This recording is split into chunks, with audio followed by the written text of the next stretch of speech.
I shot the hell out of that guy, huh? HBO is currently airing the television series The Last of Us, which originally kicked off as a survival horror video game. The game revolves around a dystopian world that has succumbed to a fungal infection known as the cordyceps. However, only one person seems to be immune to its effects, and that is Ellie. This makes Ellie the most unique and the most important character of the video game and the show, even more so than Joel, who is the protagonist. This is because Joel's actions are a result of a plot that puts Ellie in the center, both in the television series and the video game. Despite being so important, Ellie's life seems to be far worse than that of Joel's, which is what today's video dives into. Before we go into our explanation, we have a very small request. If you like our content, please support us by subscribing to our channel. This is a small click for you, but for us, it means a lot. Thank you. Let's begin.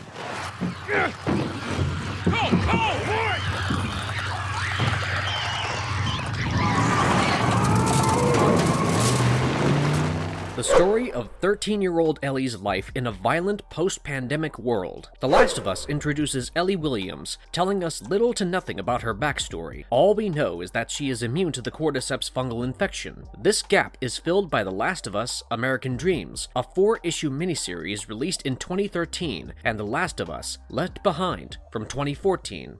The beginning of Ellie's journey. The comic miniseries takes us back to the day Ellie and Riley became friends for the first time in the post-apocalyptic world. The first issue opens with Ellie traveling on a bus, witnessing the military shoot people who tested positive for being infected. This isn't just she who's horrified by the actions of the military. The general consensus seems to stand against them as well. Meanwhile, the renegade group known as the Fireflies seems to have a lot of public support for their stance against the military's ruthless treatment of people and those in quarantine zones. Ellie's bus arrives at a military building when the soldier in charge of taking care of her abandons her to go care for his own family, which makes sense, but of course Ellie is disappointed. It's not like she is having the best day ever, and that gets worse when bullies begin to pick on her, trying to take her Sony Walkman away while accusing her of stealing it. However, she is saved by Riley, who fights off the bullies and tries to keep Ellie out of trouble. Riley's efforts fail when Ellie is summoned by the principal regardless of her disobedient behavior. She also gets accused of stealing the Walkman. It is evident that the principal hates the Fireflies due to its extreme public support and forces Ellie into an uncomfortable situation as they bring up her stance in the Cold War between the military and the Fireflies. Because Ellie mentions that she does not really think about the Fireflies, she is excused with a chore. Ellie is tasked with cleaning bloody vehicles when she decides to listen to music in her Walkman, only to find out that it has been stolen. She is quick to guess that the culprit is Riley, and that turns out to be the truth when Riley is confronted in the cafeteria. She ends up giving away the Walkman while cribbing about Ellie's taste in music. Later that night, Ellie hears Riley sneaking out through the door and decides to help her out, because it was evident that no one wanted to put up with the military's iron fist. Soon, they were at the edge of the city and atop a fence. As they run across buildings, trying to get away, Riley asks Ellie about her future. While Ellie does not think or know much about it, especially considering the dystopian society they live in, Riley presents herself as someone who wants to forge her own path. Instead of being handed a gun to kill people after turning 16, she wants to join the Fireflies. She takes Ellie to a man named Winston and gives him high-quality scotch in exchange for him teaching Ellie how to ride a horse. While Ellie learns horse riding, Riley steals Winston's walkie-talkie and 2 smoke bombs. Soon, Ellie and Winston return and there is an attack, which calls for Winston's departure. Riley and Ellie run away with Ellie hoping to get back to military school, only to realize that Riley had used her as bait to steal the walkie-talkie. Soon it is heard from the device that the Fireflies are present in the area, exciting Riley out of her mind. She rushes to help them out, hoping to get in eventually. While Ellie begins to panic, with the stolen smoke grenades, they assist the Fireflies, which Ellie is reluctant to do, but Riley gives her a pep talk about choosing her freedom and carving her own future, instead of succumbing to a twisted system. In the end, the smoke grenades allow the Fireflies to escape from the military, but their cover is soon busted because of their cheers. The military rain fire on them, causing Riley and Ellie to run for their lives, finally finding themselves in a secluded alley. They soon realize that there is a bigger problem at hand: the infected. A stalker, which is the second stage of infection, arrives and attacks the girls. They try their best to hold it off while not getting bitten, and fortunately for Riley, only her jacket is compromised. She manages to stab it in the neck, saving Ellie and killing it when 2 more infected appear around them. The girls run for their lives, only to hit a dead end. At the right moment, however, the Fireflies arrive and gun down the infected. An excited Riley tells them about being the ones who helped them escape when she gets hit with a stun rod. While this agitates Ellie, a woman appears and refers to her by her name. Ellie is surprised as to how she knows her name in the first place, but before much can be revealed, she is blindfolded and taken to an unknown location with Riley. When Ellie regains her consciousness, she hears 3 fireflies arguing. Soon, the woman who knew her enters the room. The girls are untied and an envelope is handed to Ellie, with instructions stating that she should open it after she goes back to school. Seeing the woman who is revealed to be Marlene, Riley expresses her desire to be a part of the Fireflies. In fact, it is evident that she idolizes Marlene, as they seem to have a similar getup. Marlene rejects her wish when 3 men arrive at the hideout with arms, claiming that they need to pay a toll for being in the smuggler's tunnel, and the toll here refers to the weapons possessed by the Fireflies. Marlene is reluctant to let that happen, so the smugglers kill one of her men. Marlene attacks them. She tries to take a gun, but before she can be of any help, she is pulled back. Ellie helps her out, and ultimately, Riley is able to shoot the man. Marlene gets pissed off with Riley for treating the Firefly business like a game. She lashes out at her, pointing at all the Fireflies who lose their lives for little to no reason, and several others who continue to live but only as crippled. Later, Ellie asks Marlene how she knew her name, when she learns that Marlene had promised Ellie's mother Anna to watch over her. In fact, that envelope was from her mother, who had given away everything for Ellie. She then gives Ellie a knife, which her mother used to own. Soon after, the girls head back to their school.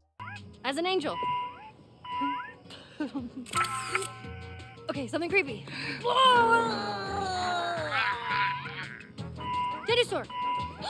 Sweet memories at the mall. Their story continues in The Last of Us: Left Behind. It is a 2014 action video game that revolves around Ellie's life 3 weeks before she is introduced in The Last of Us. She is shown spending time in an abandoned mall alongside her best friend Riley, who she goes on to date after the events of The Last of Us. Here, the 2 friends have parted ways after having an argument. While Riley leaves school and goes MIA, Ellie believes that she has been killed and joins the military. However, Riley returns in the summer of 2033 and tells Ellie that she is now a Firefly. This upsets Ellie, but Riley promises to explain everything to her. She follows Riley out of their school and goes to an abandoned building. Ellie hears Riley's story that led her to becoming a Firefly, as she followed one of Marlene's men and was finally allowed to join their cause. She also reveals that the military were lying about the number of people who were infected to get away with killing, which reminds us of a moment in the comics where Ellie's principal claimed to be the wall standing between the survivors and the infected, protecting them, and he was quite cocky when he said that, giving himself and his inflated ego credit for every little thing.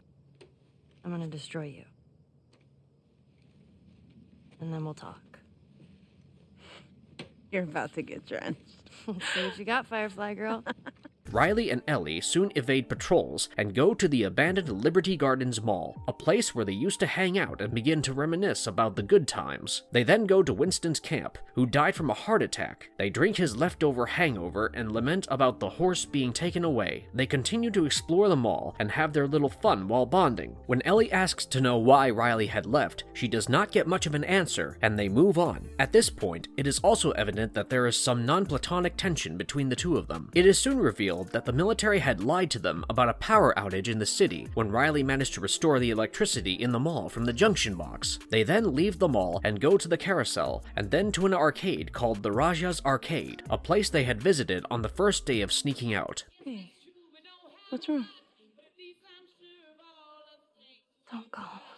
However, Ellie is visibly mad at Riley for leaving without notice in the first place, and Riley's claim of returning just to see her does not cut it for her. However, they try to have a good time and play with their old water guns. Riley takes Ellie's Walkman and hooks it to one of the audio systems in the mall. The girls dance on top of a counter when a saddened Ellie asks Riley not to leave her again. Riley responds by taking off her Firefly pendant when Ellie kisses her. She apologizes immediately, but Riley expresses that she does not need to feel apologetic. Their sweet moment comes to an unsurprising end when the infected begin to swarm the mall. The girls try to escape, but the infected catch up to them. As Riley gets ambushed, Ellie jumps onto the back of an infected and slits its throat. However, the encounter ends with both of them having bite marks on their arms. Enraged, Ellie begins to destroy things around her when Riley offers to either commit suicide or wait for the infection to kill them. Ultimately, Ellie watches Riley die, while her immunity helps her survive, making her one of a kind. Her ability to carry carry a different mutated form of infection brings her under Marlene's radar, who plans to take Ellie to Salt Lake City and use her to reverse engineer a cure for the cordyceps brain infection, which brings us to... You know, I've never been this close. It's the outside. The beginning of Ellie's tragic life, a crucial pawn on the chessboard. Despite all the importance surrounding Ellie, she continues to be a pawn to the other characters, for whom she is just a tool. With Ellie being the key to the antidote against the cordyceps infection, Marlene needs her out of Boston and in the Firefly base camp located in Salt Lake City. The idea is to have her operated on and subsequently reverse engineer a cure. For this, she hires a man named Robert to smuggle Ellie out. However, her sudden injury prevents her from being able to meet with him, causing her to sneak out a pair of renowned but terrifying smugglers, Joel and Tess, and Marlene has no other option left either because she is desperate and the military can wipe out the Fireflies at any moment. Joel's brother Tommy was in the Fireflies as well. This recommendation had led Marlene to Joel. To carry out the plan successfully, Marlene arranges a meeting between all of them as she promises Joel and Tess weapons in exchange for getting the job done. While Tess goes to verify the weapons with Marlene, Ellie and Joel get talking. He wants to know why Marlene is so fixated on Ellie, but Ellie does not want to give out the details about her immunity. At night, Joel, Ellie, and Tess manage to avoid the military patrol and leave the quarantine zone. Ellie's secret revealed. It starts off with Ellie being ecstatic about finally being out. The happiness does not last too long, as the trio encounter a military patrol, who check them for traces of infection. The device points out Ellie's infection, which causes her to get all defensive in front of Joel and Tess. She shows them her bite mark, which seems to be a healed one, and claims that she is not infected. Soon after, she stabs one of the soldiers, and the chaos leads to Joel having to kill the military man to save Ellie. However, they are unable to leave her despite her infection, to avoid being approached by another patrol. Don't touch me. Holy shit. She's infected. That night, the trio face a horde of infected as well before reaching their destination. Around this part, Joel begins to equate some of Ellie's moments with those of his late daughter, Sarah, who had died on the very first day of the outbreak, courtesy the military police. The three of them reach the Capitol building, which seems to be full of the dead bodies of Firefly members. Meanwhile, the building gets surrounded by the military while Joel, Tess, and Ellie get ambushed by several runners and clickers. The encounter does not end well, as Tess gets infected. She also shows Joel her mark and draws a comparison with that of Ellie's. While hers was swollen and throbbing, Ellie's mark had healed, proving that she was immune to the infection. With no other option left, Joel has to leave Tess behind to find Tommy, who could help him take Ellie to the designated Firefly base. As the two of them leave, Tess is killed by the military. Looking for Tommy, Joel heads out with Ellie to find a mechanic named Bill, who owes him a favor. Before they can find him, Ellie and Joel get attacked by the infected again. This time, Ellie provides ammunition while he covers for her, until Bill arrives on time and saves Joel. Joel asks Bill for a car because they need to go to Pittsburgh to meet Tommy. They soon learn about a military vehicle that had crashed at a local high school. This vehicle is supposed to have a new battery inside, but when they reach the car, they find the battery to be missing. Meanwhile, they get attacked by the infected again, and this time, there is the strongest infected of all, the bloater. The trio fight off the infected and reach a house where Ellie finally finds a truck that works. They arrive back with another set of the infected hot on their trail, causing Bill to ask Joel to hand Ellie a gun. Before they head out for Pittsburgh, Bill gives Joel a siphon hose, which will allow the latter to get gas from abandoned cars. With Bill paying his favor, Joel and Ellie leave for Pittsburgh. At the heart of the city, the two of them run into hunters, who kill and loot people trespassing into their territory for their food, clothes, and supplies. This is where Ellie and Joel begin to actually bond, as he tells her about life before the fungal outbreak, while she cracks her jokes. While Joel defeats several hunters, he almost falls victim to one, who gets killed by Ellie. She goes on to get a hunting rifle for her self-defense, which makes her happy about gaining Joel's trust. On the way to Tommy's faction, Ellie and Joel meet the teenage boys Henry and Sam. They decide to go to the Fireflies together, as Henry wanted to reunite with his group as well. However, Henry's brother Sam wounds up with the infection, prompting Henry to kill his brother and then himself, much against Joel's advice.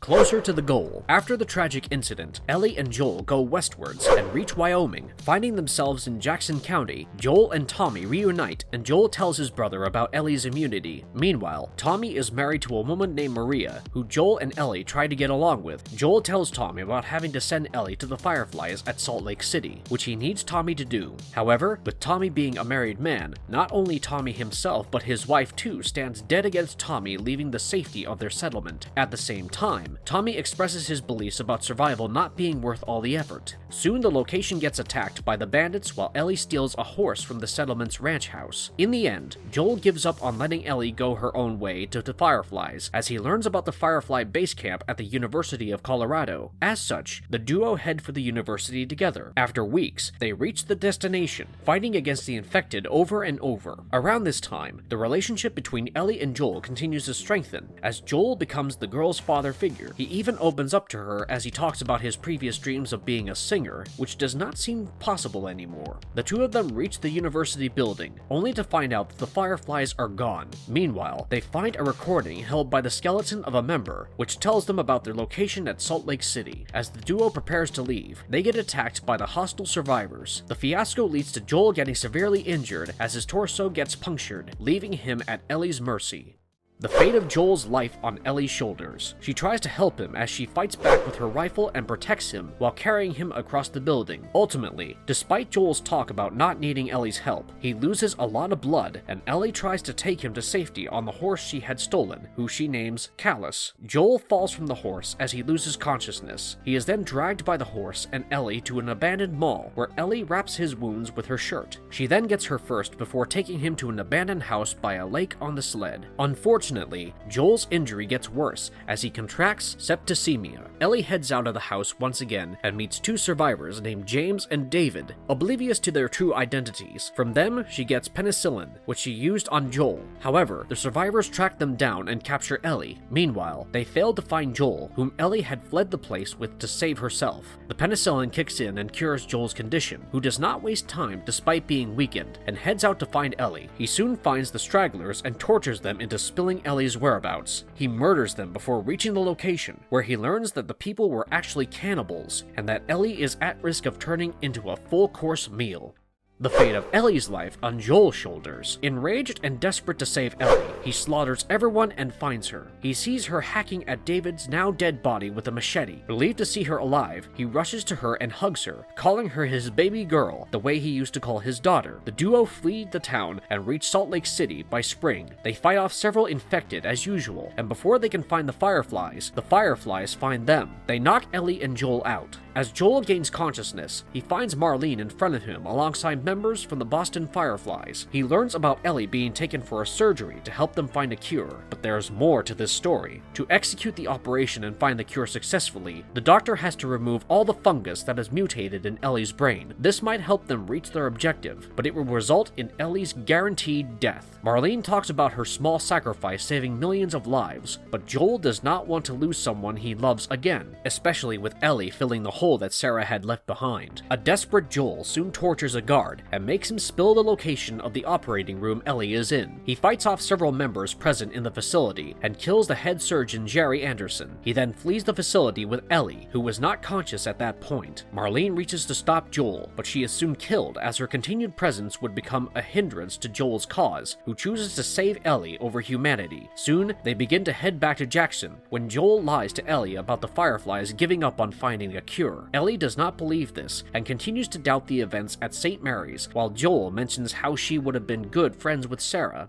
A normal life? The duo reach Jackson and kickstart their so-called normal life, while Joel keeps insisting that the Fireflies had found other infected people who were immune. The tests conducted on them had proved that there was no cure to be found, and as such, Joel continues to keep Ellie in the dark. Joel, fucking get up! Please stop! Please don't do this. Joel, please get up! Near to the end. Of course, the story does not end with Ellie remaining in the dark about the truth. The worst is yet to come, which is where The Last of Us Part 2 comes into play.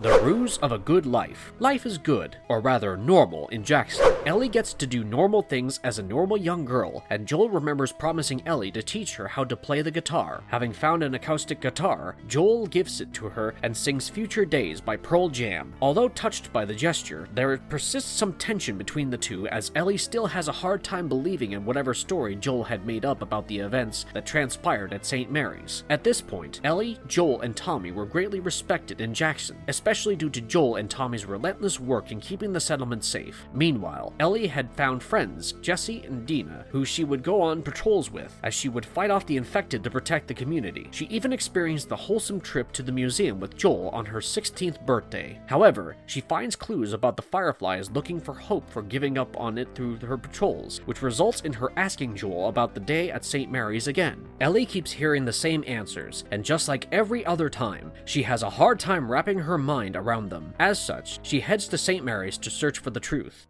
At last, the truth. Ellie leaves a note for Joel before leaving and goes to Salt Lake City. At St. Mary's, she finds a tape left by a woman named Mel. The tape reveals that Ellie is the only person who is immune, while the doctor who was capable of creating the vaccine was dead. After finding the note, Joel reaches St. Mary's, but by the time he sees Ellie, she already knows the truth. When she sees him, she demands to know what truly happened. As she learns about Joel killing everyone and throwing humanity under the bus to save her, Ellie is devastated, and their relationship gets extremely bitter. Things stay sour between the two even 2 years after the revelation, because Ellie was distraught over Joel taking away the one thing that added meaning to her life, which was her sacrifice, leading to the world's safety against cordyceps. A celebration at the village church puts Ellie under fire after Dina kisses her in front of everyone, prompting Seth to pass homophobic comments. Angered, Ellie rounds on him, and Joel asks him to get out. However, Ellie rejects Joel's help. Things begin to look up when Ellie visits Joel later that night, and offers to start working on rebuilding their relationship once again, since she decides to forgive him. The next day, she goes on patrol with her friends, and has a great day smoking marijuana and making out with Dina, when Jesse informs them about Tommy and Joel not showing up for work. The situation screams suspicion, as they were the most diligent members of their community, and as such, Ellie asks everyone to split up and look for the brothers.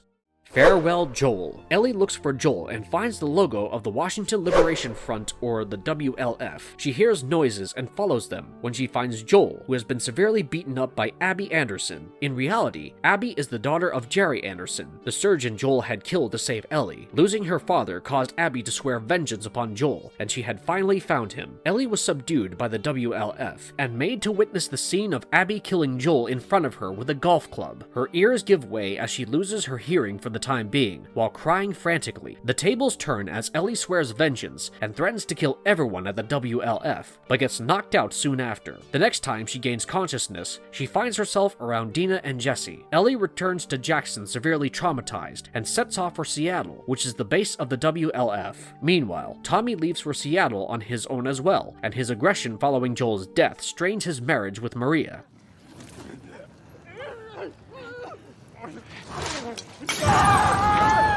Road to Vengeance. Ellie and Dina arrive at the outskirts of Seattle and find out about the WLF being outposted at the Saravana Hotel. They fight off hordes of the infected and enter the WLF building, where a member has already been tortured and killed, courtesy of Tommy. The girls trigger a mine that results in the WLF soldiers appearing and shooting their horse dead. One of the members, Mike, knocks Ellie unconscious. She awakens and finds herself tied to a table when Jordan threatens to slit her throat, demanding to know how she found them. With help from Dina, she manages to kill Jordan and Mike before leaving for their next destination, the TV station. At the station, they find dead bodies of the infected and mutilated WLF members, proving that Tommy is not far away. Ellie finds a bag where she gets the pictures of the members who were present during Joel's death. She specifically notices Abby as the killer when they get ambushed by WLF soldiers. With no choice left, the girls wear gas masks and escape to the infected-filled subway. During their tango at the subway, Ellie's gas mask cracks while fighting the infected. Dina tries to give her mask to Ellie when the latter has no choice but to speak the truth about her immunity. They manage to escape the place and reach a theater. There, Ellie keeps track of the movements of the WLF via the radio. Soon after, she finds an acoustic guitar and starts to play Future Days by Pearl Jam. Dina also reveals that she is pregnant, which enrages Ellie, who knows that she is Jesse's ex-girlfriend. The next morning, Dina suffers from pregnancy morning sickness, while Ellie helps her out. She later deduces their next destination to be Hillcrest, and and with Ellie heads towards the location. However, Ellie leaves Dina behind due to the latter's physical condition and pregnancy.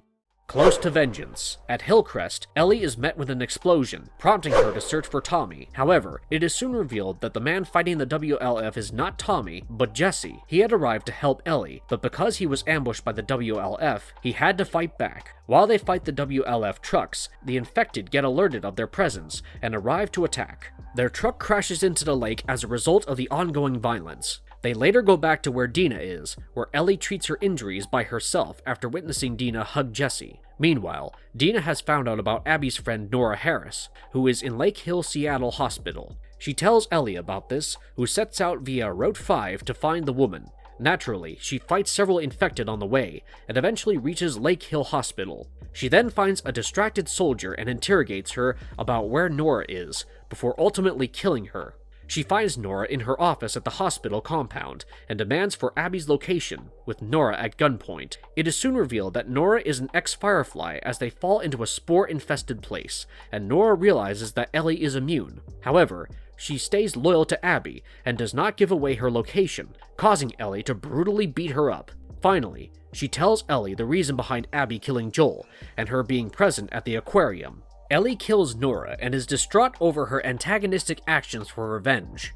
Dina tries to comfort her, and she leaves for the aquarium on the next day with Jesse. Midway, Jesse leaves to find Tommy, who seems to be at risk, while Ellie steals a WLF boat to get to the aquarium. Ellie falls onto the aquarium floor through the ventilation shaft. She finds Owen Moore and Mel, whom she asks for Abby's whereabouts. She shoots Owen and fights Mel, ultimately killing her. A barely alive Owen, however, says that Mel is pregnant, and Ellie is mortified to see that she has killed someone who is heavily pregnant. Her hearing goes out once again, and Ellie experiences another panic attack when Jesse and Tommy arrive behind her as they take her back to the theater.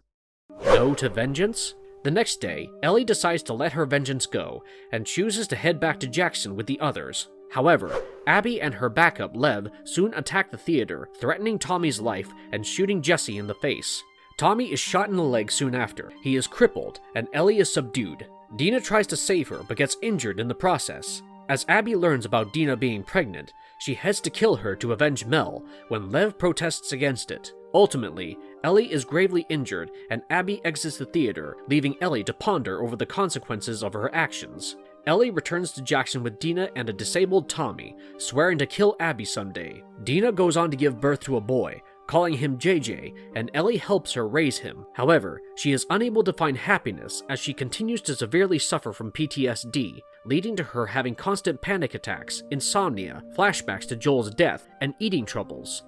A toxic cycle. Ellie learns from Tommy about Abby and Lev being in Santa Barbara, and initially, she is reluctant to go back to her violent life. However, when she accidentally knocks down Joel's guitar, she begins to believe that killing Abby will cure her of her trauma, and packs her bags against Dina's wishes. She journeys to Santa Barbara for 2 months, fighting off hunters and the infected. She then finds Abby in Lev's boat, and falls into a trap set up by the slavers of Santa Barbara called the Rattlers. From them, she finds out about Abby and Lev being kept in their base after being captured. Soon after, Ellie executes the Rattler. She then fights off several others and reaches their cells, looking for Abby, who was strung up on a beach not too far away. Wounded, she heads there and finds Abby, who seems to be dying. Ellie frees her and Lev and threatens him to make Abby fight her.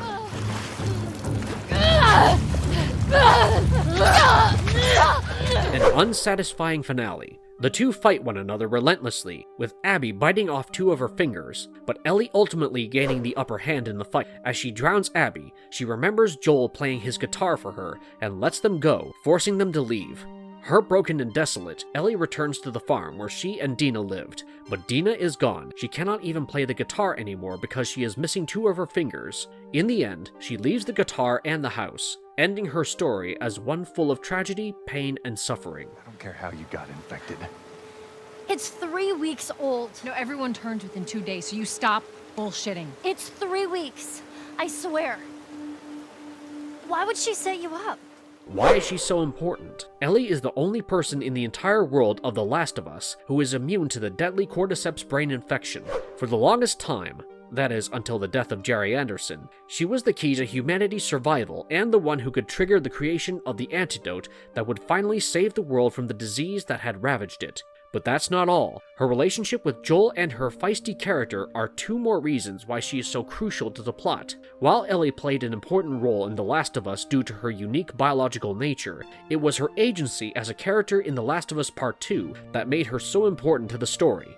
She went from being a character driven by the plot who reacted to her surroundings to a character with agency, and with agency, she made her own decisions, in turn driving the plot to create the story the way we know it, turning the storyline from a plot-driven one to a character-driven one.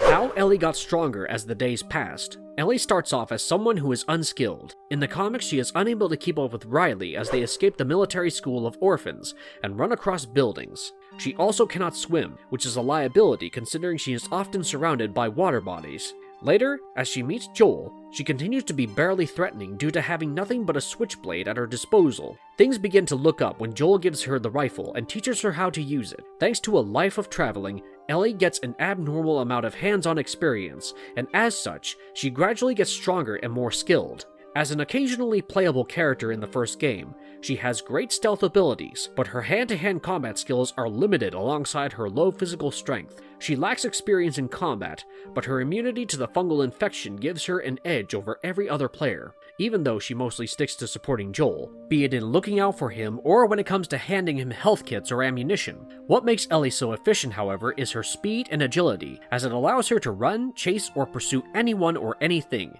irrespective of terrain. She can even dodge deadly attacks. In fact, the first video game granted Ellie access to areas that were too high or small for the other players. When she was an NPC, she could assist Joel while not having her presence busted. Things take a turn in The Last of Us Part 2. Ellie can now swim, she is grown, she has more experience, and she is great at handling a variety of firearms alongside melee weapons, hammers, and machetes. However, her low physical strength continues to be a drawback, as she seemingly cannot overpower Abby without her switchblade. It's me! It's me! It's me! Look! It's me. Relationships with the characters in the game franchise. As a video game that is now a popular HBO television series, The Last of Us evidently thrives on its relationship between the characters. In fact, the second video game following a character-driven storyline is a direct result of Ellie's strong bond with Joel, as it revolves less around fighting infected creatures and more around Ellie's state of mind and body following the trauma she has and will continue to face. Starting with Joel, it is needless to say that he is the most important person in Ellie's life. As an orphan, Ellie had no parental figure, but Joel filled that hole in her heart, just like she helped him get over his daughter's death. His love for her caused Joel to sacrifice humanity for Ellie's life. Meanwhile, Ellie's love for Joel resulted in her destroying everything and everyone in her way after he was killed by Abby. Another key figure in Ellie's life was Riley, the one who kickstarted it all for her. Without her, Ellie might have complied with the military, sticking to the system, and never wanted to carve out her own path. Not that the path she carved was a great one, but that was just pure misfortune. Riley was also Ellie's first on-screen love interest, who she lost to the cordyceps brain infection. Then there's Marlene, the one who Riley idolized. Ellie did not seem to be overly interested in Marlene like Riley, but when she learned that she had to be separated from her, Ellie was reluctant about it. However, for the longest time, Marlene had looked over Ellie's well-being because of a promise she had made to her mother. Her wanting to sacrifice Ellie for the vaccine was not her neglecting her duties, because from an objective perspective, sacrificing one to save millions is a sensible option. However, the players and Joel's emotional attachment with Ellie was the reason why her survival at St. Mary's was a moment of happiness for us. Ellie went on to develop a good relationship with Tommy after moving to Jackson. This became evident with The Last of Us Part 2, when she left Jackson to find a vengeful Tommy after promising his wife Maria that she would bring him back. In fact, after Joel's death, Tommy was the only person who could emotionally connect with Ellie, as they were both deeply traumatized by the incident. And finally, we have Ellie's best friend Abby, who she totally loves and idolized. Just kidding. Ellie has hated the crap out of Abby's guts ever since the latter kills Joel. In fact, Ellie destroyed her life in order to avenge Joel by killing Abby. The incidents led to Ellie developing severe mental health issues, and her animosity towards Abby showed itself in its true, brutal light during their final fight. However, Ellie chose chose to close the chapter by letting Abby go instead of killing her. Whether that was a good decision or not still continues to be something that is up for discussion. With that, today's video comes to an end. What did you think of Ellie Williams and her tumultuous life? Did you enjoy this video? If yes, then don't forget to like and comment on this video. Till then, goodbye and have a nice one. Good night, kiddo.